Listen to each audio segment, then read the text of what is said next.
This is a Photoshop tutorial for exporting a timeline animation previously created using the render video and export save for web GIF option. With my completed animation, I can choose File, Export, Render Video. There are some options to choose.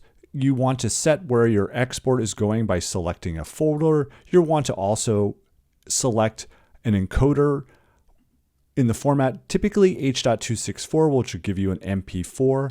You can select a preset of a particular HD output. With your video not matching that, it's going to create black vertical bars on either side. But if you leave the original quality and keep the document size, it will be the full size 2400 by 1600.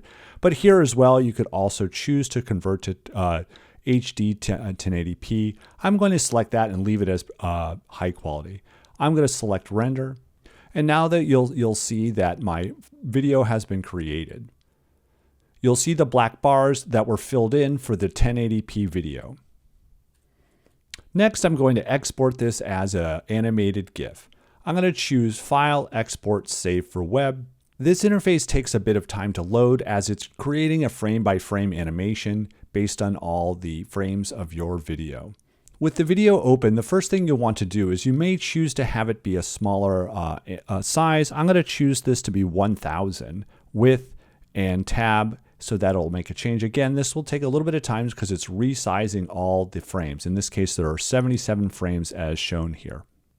These options were all available because GIF was selected initially. You can use a preset, whether they're dithered or not dithered, the number of colors that are used. This basically will change the table of colors. This is how the GIF format works. It chooses a limited color set and then uses best guesses. You'll start to see some pixelation in the image, but that's typical for a GIF and quite fun as part of the artifacting of the image. There are other functions you might change. I'm not going to go through them at this point, but you want to make sure the looping is set to forever. And we click save, and we're going to put it in my final GIFs. And again, this will take a little bit of time to render the file.